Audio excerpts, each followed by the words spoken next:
성도 여러분, 한 주간 평안하셨습니까?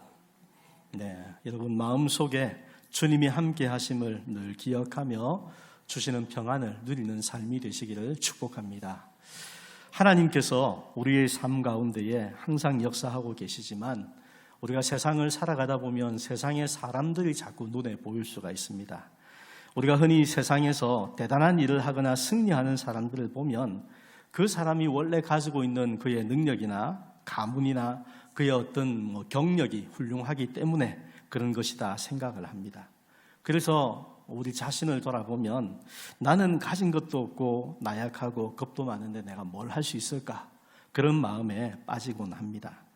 오늘 우리가 읽은 이 본문에 등장하는 기드온이라는 사람이 딱 그런 상태에 놓여 있었습니다. 그는 미디안 사람들이 무서워서 넓은 타작마당으로 나가지도 못하고 깊고 좁은 포도주 틀 속에 숨어서 밀을 타작하고 있던 겁 많은 사람이었습니다. 그리고 그의 마음속에는 하나님에 대한 원망과 상처가 가득했습니다. 그런데 이런 기드온을 향해서 하나님이 믿을 수 없는 그런 호칭을 그에게 던지십니다. 큰 용사여, 여호와께서 너와 함께 계시도다. 여러분, 숨어있는 이 겁 많은 이 사람이 큰 용사가 될 수 있을까요? 그의 현재의 모습을 생각하면 결코 그렇게 되지 않을 것 같습니다. 그러나 비결은 기드온에게 있지 않습니다. 그와 함께 하시는 하나님께 있는 겁니다. 그는 약하고 참 보잘것없는 그런 존재 같아도 하나님이 그와 함께 하심으로 그의 삶 가운데 역사하시면 큰 용사가 되게 만드실 수 있다는 것입니다. 우리의 삶 속에도 기드온과 같이 우리의 나약한 여러 가지 환경들, 나의 부족함들을 바라보는 그런 이 포도주 틀에 갇혀 있는 그런 모습들이 있습니다. 여러분, 나를 감싸고 있는 나의 약함이라는 이 포도주 틀을 깨뜨리고 큰 용사로 부르시는 하나님의 임재하심 앞에 믿음으로 일어서는 복된 성도가 되시기를 주님의 이름으로 축복합니다. 우리 말씀 속에 세 가지를 생각해 보겠는데요. 먼저 첫 번째는 현실의 한계에 갇혀 하나님을 제약하지 말아야 합니다. 한번 읽어봅시다. 현실의 한계에 갇혀 하나님을 제약하지 말자. 11절 말씀입니다. 여호와의 사자가 아비에셀 사람 요아스에게 속한 오브라에 이르러 상수리 나무 아래에 앉으니라.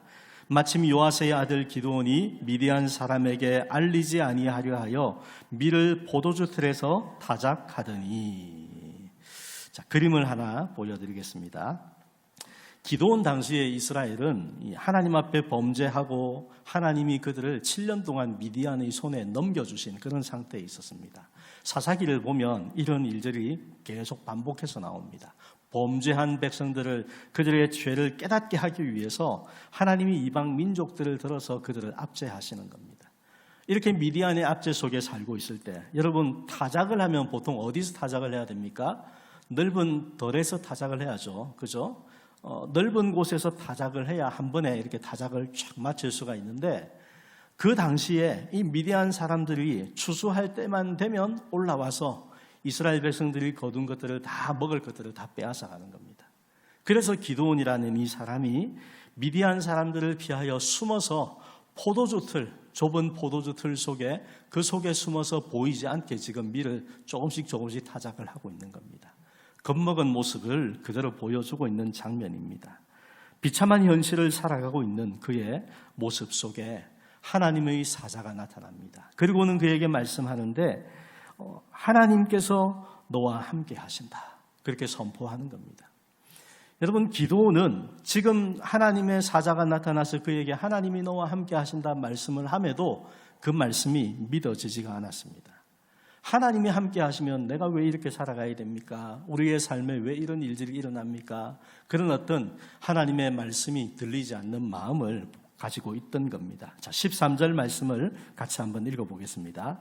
기드온이 그에게 대답하되 오 나의 주여, 여호와께서 우리와 함께 계시면 어찌하여 이 모든 일이 우리에게 일어났나이까? 또 우리 조상들이 일찍이 우리에게 이르기를 여호와께서 우리를 애굽에서 올라오게 하신 것이 아니냐 한 그 모든 이적이 어디 있나이까? 이제 여호와께서 우리를 버리사 미디안의 손에 우리를 넘겨주셨나이다 하니. 천사가 그에게 하는 말이 그의 귀에 전혀 들어오지 않습니다. 마음에 전혀 들어오지 않습니다. 왜 그렇습니까? 현실이 전혀 그렇지 못하기 때문에. 조상들에게 들었던 하나님에 대한 이야기가 있는데 하나님이 애굽에서 그들을 구원해내셨고 큰 이적을 보여주셨다고 했는데 그 이적에 대한 이야기가 오늘 우리의 현실하고는 전혀 상관없지 않습니까? 이 말을 하는 겁니다. 하나님은 그렇게 우리를 구원하시는 분이라고 했는데 내가 살아가는 현실은 전혀 그렇지 않은데 그게 나하고 무슨 상관이 있습니까? 하나님은 내게 대해서는 그런 분이 아닙니다. 이렇게 지금 이야기를 하고 있는 겁니다. 여러분, 우리의 삶 속에도 그런 마음이 들 때가 있죠.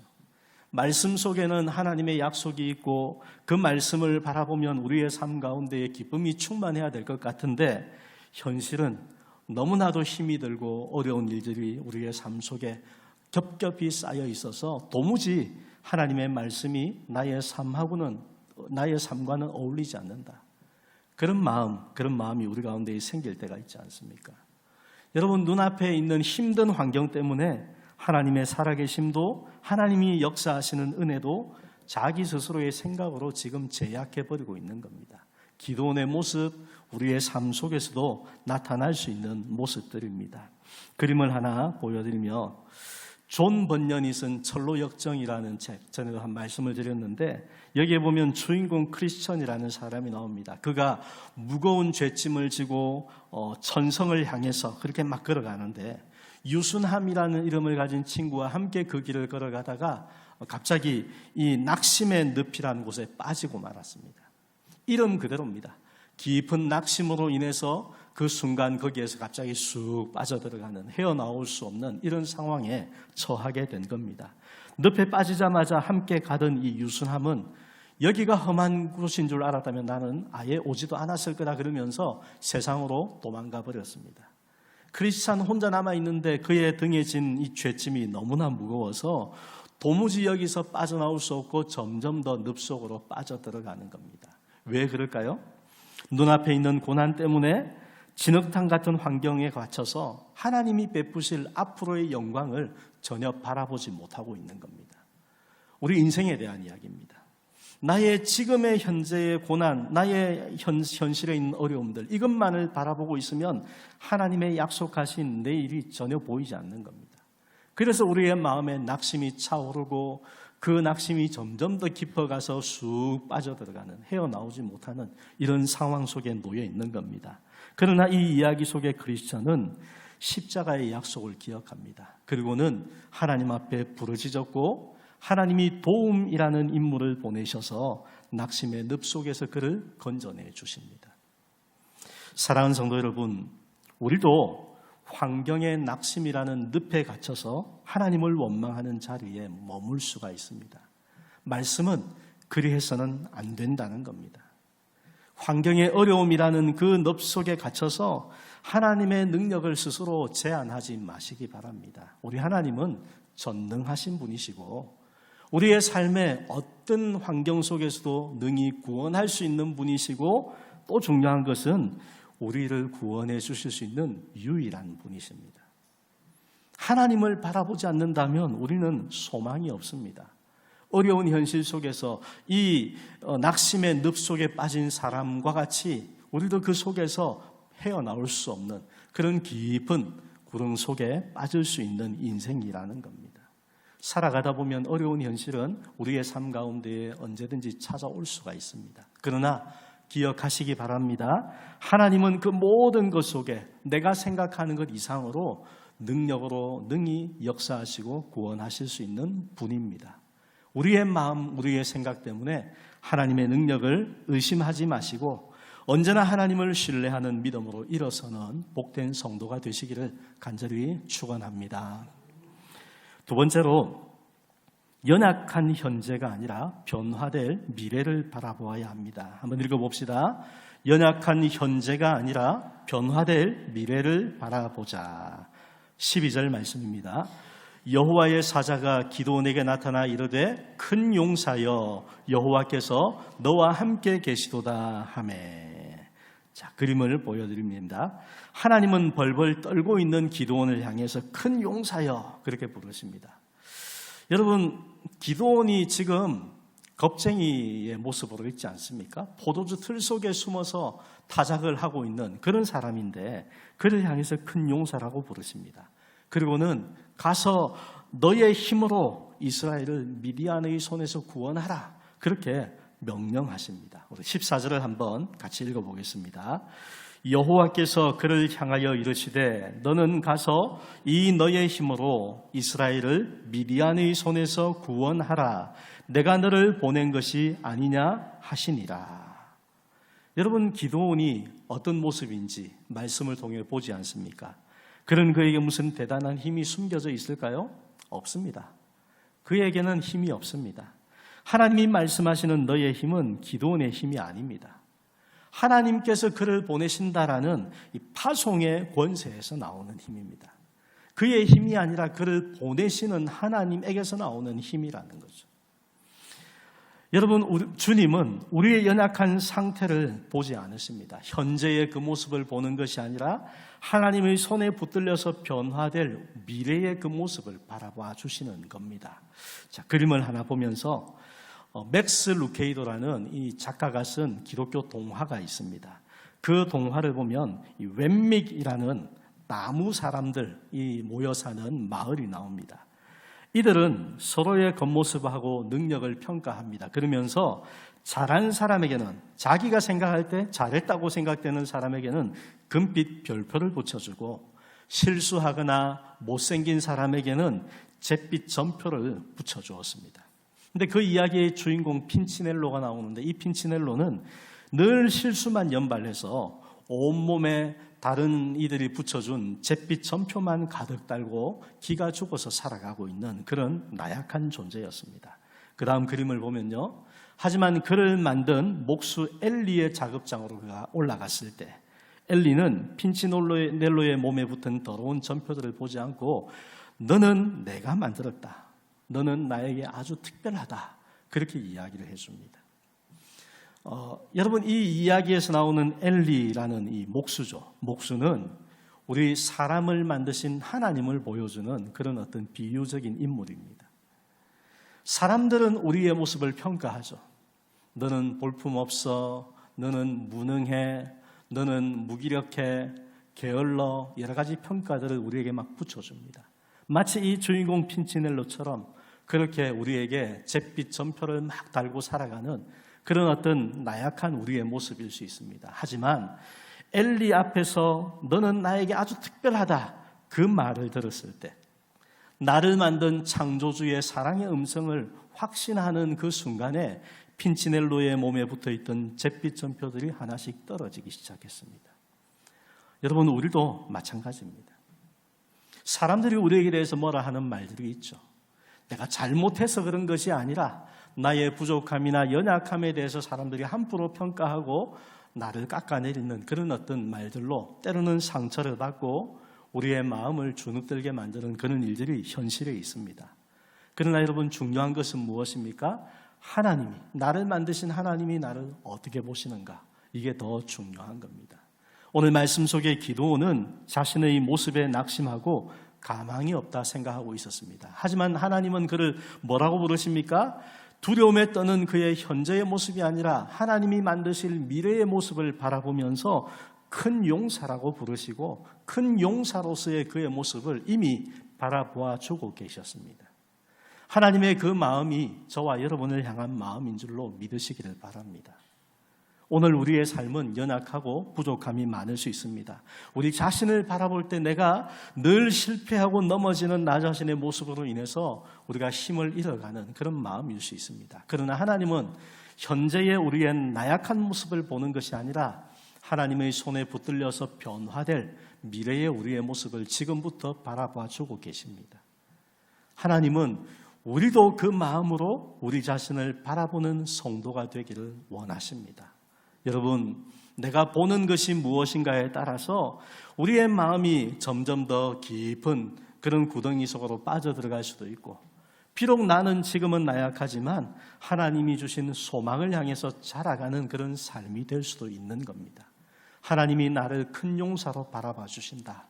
여러분, 이것을 기억하시고 오늘 우리의 삶 속에 우리는 비록 연약하고 부족함이 많은 그런 모습이 있더라도 하나님이 이루어 가실 그 큰 용사의 모습을 지금 우리의 마음속에 바라보면서 우리 하나님의 신뢰 안에서 충만한 기쁨과 담대함을 가지고 살아가는 성도가 되시기를 간절히 축원합니다. 세 번째로 우리가 생각할 것은 주님이 함께 하신다는 약속이 성도의 능력이라는 겁니다. 한번 읽어봅시다. 주님이 함께 하신다는 약속이 성도의 능력이다. 16절 말씀입니다. 여호와께서 그에게 이르시되 내가 반드시 너와 함께 하리니 내가 미디안 사람 치기를 한 사람을 치듯 하리라.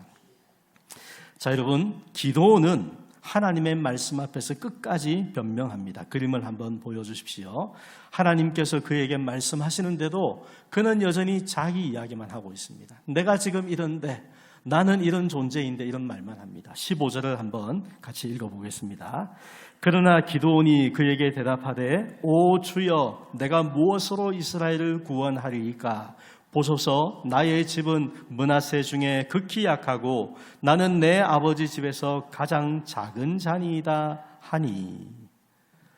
기드온의 모습 속에서 우리가 볼 수 있는 것은 전형적인 세상의 계산법입니다.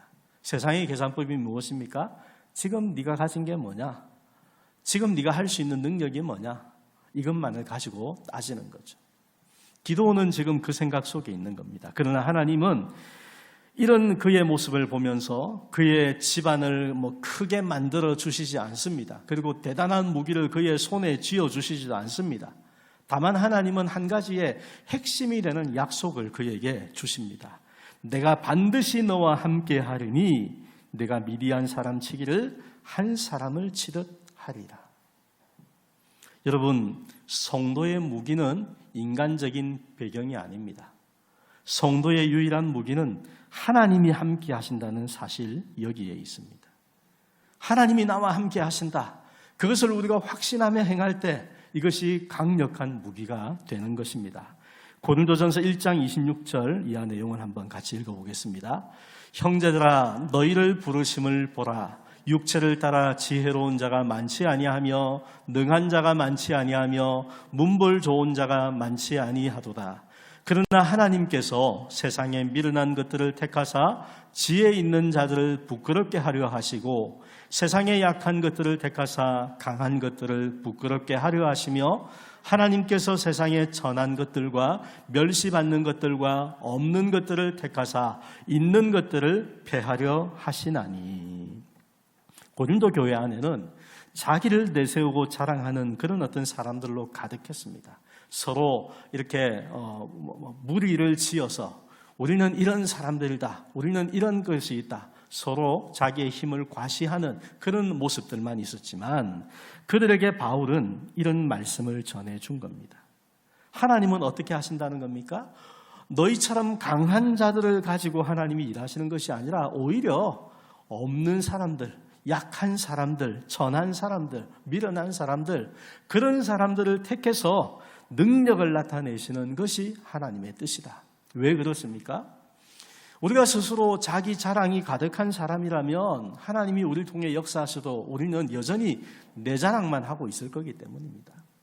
하나님이 하셨다, 그런 거 전혀 없습니다. 내가 잘나서, 내가 잘해서, 나의 배경이 좋아서 그래서 이렇게 된 거다, 이것밖에는 모를 거라는 거죠.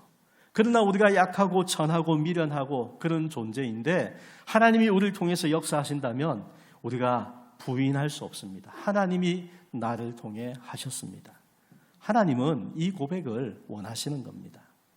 그래서 하나님은 강한 자들을 바라보지 않으시고 오히려 연약한 자들을 바라보시는데 우리가 그 앞에서 우리의 약함을 고백하며 나갈 때 하나님이 우리와 함께하여 주시는 능력을 나타내시는 것입니다. 여러분, 성도는 나의 강함을 의지하고 사는 존재가 아니다, 잊지 마시기를 바랍니다. 구약 성경을 보면 애굽의 왕자로 살았던 모세의 이야기가 나옵니다. 모세가 살인자가 되어서 미디안 광야로 도망쳐서 자신의 그 삶 가운데에 정말 나는 이제는 아무것도 할 수 없구나, 자존감이 바닥을 치는 그런 삶을 살고 있었습니다. 그런 모세를 하나님이 불꽃 가운데에 그를 부르시며 애굽으로 가라고 명령을 하십니다. 그런데 그때 모세는 기드온과 똑같이 변명을 합니다. 출애굽기 3장 11절 12절을 한번 읽어보겠습니다. 모세가 하나님께 아뢰되 내가 누구이기에 바로에게 가며 이스라엘 자손을 애굽에서 인도하여 내리이까? 하나님이 이르시되 내가 반드시 너와 함께 있으리라. 내가 그 백성을 애굽에서 인도하여 낸 후에 너희가 이 산에서 하나님을 섬기리니 이것이 내가 너를 보낸 증거니라. 모세가 기드온과 똑같이 변명했습니다. 내가 누구이기에? 기드온은 나의 집안은 이렇게 약한 집안이고 나 같은 사람 가장 약한 가장 작은 자인 내가 뭘 할 수 있습니까? 똑같이 변명을 했는데 하나님이 모세에게 주신 대답도 기드온에게 주신 대답과 똑같습니다. 내가 반드시 너와 함께 있으리라. 여러분, 이것이 하나님이 주시는 답입니다. 모세의 지팡이가 능력이 된 것이 아니고 그와 함께 하시는 하나님이 능력이 되셔서 홍해를 가르시고 백성을 구원해 내셨습니다. 사랑하는 성도 여러분, 오늘 저와 여러분에게 있는 것이 무엇입니까? 우리의 손에 들린 강력한 내가 의지할 만한 것 무엇이 있다면 그것 의지하지 마시기 바랍니다. 우리의 재력도 의지할 바가 못 되고 우리가 높은 자리에 있는 것도 의지할 것이 못 되고 나의 많은 경력과 나의 많은 지식도 우리의 신앙의 깊은 연륜도 자랑할 것이 못 됩니다. 성도가 의지할 수 있는 유일한 무기는 주님이 우리와 함께 하시는 겁니다. 내가 너와 함께 가리니 이 말씀 속에 다 있는 겁니다. 그런데 어떻게 그 능력이 나타날 수 있습니까? 우리가 그 약속을 믿을 때 하나님의 능력이 우리의 삶을 통해서 나타나시고 하나님의 능력으로 구원하시는 역사를 경험하는 삶이 될 수 있는 겁니다. 내게 가진 것이 없다. 나의 상황이 이렇게 좋지 않다. 나는 이렇게 보잘것없는 존재다. 여러분, 그것 때문에 낙심하지 마십시오. 기드온은 그 모든 나약함을 다 가지고 있는 겁쟁이에 지나지 않았습니다. 하지만 그러한 기드온을 하나님은 큰 용사라 부르시고 그리고 이어지는 사사기의 내용을 보면 정말로 그를 큰 용사로 만들어내시는 하나님의 놀라운 역사를 보게 됩니다. 여러분, 기드온의 이야기가 아니라 오늘 저와 여러분을 향하신 하나님의 말씀입니다. 이 말씀을 믿으시고 내가 나이가 많아서 내가 이렇게 약해서 내가 가진 것이 없어서 내가 게을러서 나는 이렇게 번번이 실패하는 사람이라서 어떤 것이든지 여러분 그 모든 것을 다 떨쳐버리시고 하나님을 바라보는 성도가 되십시오. 하나님이 내게 대해서 큰 용사여. 하나님이 너와 함께 하신다. 이 말씀을 듣는 성도가 되셔서 우리의 삶 속에 나를 부르시고 나와 함께 하시는 하나님을 신뢰하고 의지하는 믿음으로 이번 한 주간 우리의 삶을 새롭게 변화시켜 나가시는 하나님과 함께하는 큰 용사로 살아가는 복된 성도가 되시기를 주님의 이름으로 간절히 축복합니다. 아멘.